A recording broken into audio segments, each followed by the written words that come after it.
Doctor Amit Rai Jain ji. जी जी राधे राधे राधे। राधे राधे महाराज जी। महाराज जी, मैं एक लेखक हूँ। मैंने अभी फिलहाल ही भगवान राम जी की जन्मभूमि अयोध्या पर एक पुस्तक लिखी है। आगे मुझे भगवान श्री कृष्ण जन्मभूमि पर किताब लिखनी है।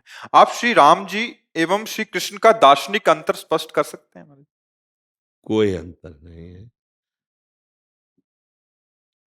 फिल्म तो आप देखते ही हैं, एक अभिनय करता विविध फिल्मों में विविध स्वांग करता है, अभिनय करता है। पहचानने वाला कभी संशय नहीं रखता है। लगता है क्या? देखो, वो एक बहुत बड़े वो जो निगेटिव रोल करते हैं उनको क्या कहते हैं? विलन। अब वो हर फिल्म में नकारात्मक रोल करते हैं और कई में सकारात्मक किया, तो वो सकारात्मक करे या नकारात्मक करे, पहचानने वाला क्या कहता है? लेके चला। हाँ, तो प्रभु कभी रुद्र रूप में, कभी सौम्य रूप में, कभी श्रृंगार मूर्ति में, कभी भयानक रूप में। वही वाराह, वही नृसिंह, वही मत्स्य, वही कूर्म, वही राम, वही कृष्ण। अभिनय है ये प्रभु का। अवतार लेकर अपने भक्तों के लिए सुख देने के तत्व वही है। तत्व में किंचन मात्र भी अंतर नहीं। जो अत्यंत गंभीर गुणों के समुद्र मर्यादा पुरुषोत्तम भगवान राम है, वही तरंगायमान प्रेम समुद्र, लीलापरायण, ललित त्रिभंगी, मुरली मनोहर, जिनकी कटाक्ष बड़े बड़े मुनियों को भी मोहित कर ले, वही श्री कृष्ण। किंचन मात्र कोई अंतर नहीं है, अभिनय में है। वो मर्यादा पुरुषोत्तम मर्यादा का वहां अभिनय कर रहे, और यहां प्रेम मर्यादा है जो समस्त मर्यादाओं के बांध को तोड़ करके उच्छलित होती है, उसे प्रेम कहते हैं। समस्त नियमों की जहां पूर्णता होती है, उसे प्रेम कहते हैं। जब भगवान श्री राम दंडकारण्य में विचरण कर रहे थे, तो वहां के ऋषियों ने जे ही अजान बाहु भगवान को देखा तो मुग्ध हो गए। अस्थिमात्र हुए रहे शरीरा ऐसे ऋषि, हृदय में प्रबल लालसा हुई कि कब ऐसा होगा कि इनकी बाहें हमारे गले में होंगी और मैं इनके छाती से होऊंगा। मर्यादा पुरुषोत्तम भगवान राम ने उनकी कामनाएं पूर्ण करी और वो ऋषि बने गोपी, और जब भगवान श्री कृष्ण बने तो रास उन्हीं के साथ किया। श्रुति की ऋचाएं, दंडकारण्य के ऋषि, मिथिला की वो प्रेमी सखियां, ये सब गोपी बने आके। भगवान राम मर्यादा पुरुषोत्तम, उनकी लीला में कहीं भी किसी भी तरह से मर्यादा का खंडन नहीं मिलेगा, सब शास्त्रीय मर्यादा के अंतर्गत। और भगवान श्री कृष्ण प्रेम मर्यादा। अगर प्रेम का ज्ञान नहीं तो तुम मर्यादा से नहीं मिला सकते हो। प्रेम, अगर प्रभु कभी मुस्कुराए हैं तो सियाजू से ही केवल मुस्कुराए रामावतार में, और यहां तो मुस्कुरा के लाखों के प्राण हरण कर लिए।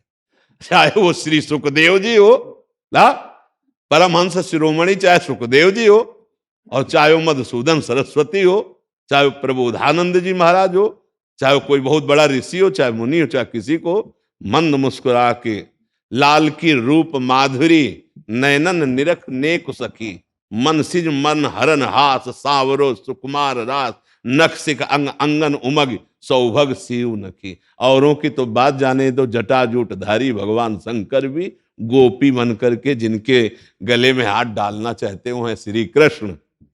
और जो कभी मर्यादा से एक भी विचलित नहीं हुए, वही है भगवान श्री राम मर्यादा पुरुषोत्तम। वहां मर्यादा सत शास्त्र से युक्त, और यहां सत शास्त्रों का फल प्रेम, प्रेम की मर्यादा। अगर प्रेम का परिचय नहीं तो कृष्ण चरित्र नहीं जान सकता। जैसे भगवान श्री कृष्णचंद्र का एक नाम है ब्रज में माखन चोर। बेचारा कोई गरीब लड़का हो, फिर माखन गली गली चुराए तो बात समझ में आती ना। बाबा के कितने थे? 9 लाख गौएं। माखन जानते हो कहां रखा जाता था? कुंड में। कि रोज अगर श्री कृष्ण स्नान करे तो माखन दही दूध के कुंड थे, वहां कोई पात्रों में दूध थोड़ी रखा जाता, दूध दूध के कुंडों में डाला जाता था। दूध का कुंड, दधी का कुंड, घृत का कुंड, मक्खन का कुंड, ऐसे थे। पर जब यशोदा मैया अपने हाथ से लाला को पवाती, लाला तो जो गोपी जन आती वो कामना करती कि काश अगर मेरे ये लाला होते, कभी मेरे घर आते, मेरा दही पाते, मेरा कितना हो भाग, क्या ये मुझे सुख देंगे? तो जाकी रही भावना जैसी, उसकी भावना पूर्ति करने के लिए ये था माम प्रपद्यन्ते तास्तै भजाम्यहम्, भगवान वैसे ही जाते। जब कभी उपद्रव करते हुए लालजू को मैया पकड़ती बाह और डांटती और प्रभु का वो डरा हुआ रूप, तो गोपी सोचती क्या कभी मुझे ऐसा सौभाग्य मिलेगा कि मैं इनकी बाह पकड़ूं और इनको डांटूं और ये डर पे। वही भगवान जाकर के चाहे जितने ऊंचे में दही रखा गया हो, सखा के ऊपर सखा हो आप चढ़ करके और फिर पकड़े जाते, फिर डांट लगती, तो वो सुख भगवान प्रदान कर रहे। माखन की कमी तो बाबा के घर में थोड़ी है। भगवान की लीला को बिना प्रेमी महापुरुष के कोई जान नहीं सकता। हमारे श्री कृष्ण की लीला बड़े टेढ़ी, ये कभी सीधे खड़े नहीं मिलेंगे। ये जब आपको खड़े मिलेंगे तो आप देख लेना, इनकी जो झांकी होगी ना वो टेढ़ी होगी, इनकी लीला टेढ़ी। इनका नाम है बांके बिहारी ना? इनको समझ पाना बहुत कठिन है। पहले राम जी की मर्यादा को समझो और आराधना करो, तब कृष्ण जी की प्रेम मर्यादा में प्रवेश आए। यहां केवल प्रेम की मर्यादा, प्रेम ही प्रेम, प्रेम ही प्रेम। जूथ की जूथ गोपियां और एक गोपी एक श्री कृष्ण, एक गोपी एक श्री कृष्ण, ऐसा सुख प्रदान कर रहे हैं। ये गोपियां कौन है? ये वो सब ऋषि मुनि हैं जो तप करके भजन करके भगवान के समीप इस प्रेम रस का रसास्वादन पाए। जिनकी चरण रज उद्धव आदि वंदना करते हैं वो ये गोप। भगवान श्री कृष्ण के लीला को बिना प्रेमी के नहीं समझा जा सकता। इनको दार्शनिक तौर पर नहीं समझा जा सकता। इनको प्रेम प्रेम, बिना ढाई आखर प्रेम के पढ़े सो पंडित हो। ये जब तक प्रेम नहीं समझोगे तब तक, और प्रेम समझ के परे की बात है। सूक्ष्मतरम प्रतिक्षण वर्धमानम कामना रहितम अनुभव स्वरूपम, ये प्रेम का जो स्वरूप है अनुभव स्वरूपम। तो इसलिए वही हरि राम है, वही हरि कृष्ण है। श्री कृष्ण से प्रार्थना करो कि मुझे योग्यता प्रदान करो, आपके पावन चरित्र के विषय में हम कुछ गान करना चाहते हैं, तो वही योग्यता देंगे, वही लिखवा देंगे। वो मुकम करोति वाचालम पंगुम लंघयते गिरिम, बकाया वो इतने लीला बिहारी हैं कि उनको समझ पाना बड़ा कठिन है। ललकार रहा है काल्यवन, अरे कहां भाग रहे हो तुम? अपनी महिमा में समझो, तुम्हारा विश्व ये नाम ले रहा है कि बहुत बलवान हो। ये पीछे मुड़ के ले देख रहे, भाग रहे, पीताम्बर फहरा रहा है। क्या नाम पढ़ा जानते हो? ठाकुर रणछोड़ पढ़ा के। अब आप विचार कीजिए, जिनकी भ्रकुटी टेढ़ी हो जाए तो काल भी थर्रा जाए, वो श्री कृष्ण है और भाग रहे हैं। और कहां ले गए? भगा के उसको मुचकुंद की गुफा में ले गए और मुचकुंद से भस्म करवाया और मुचकुंद को दर्शन दिया। इनकी लीला को समझना बड़ा। हर बार जरासंध को फांस लेते थे बलराम जी अपने हल में, तो कहते भैया छोड़ दो, हम जिस काम के लिए आए बड़ा काम कर रहा है। ये एक एक अक्षोणी सेना समेट समेट कर करके बार बार जगह जगह से ऐसे करके लाता है।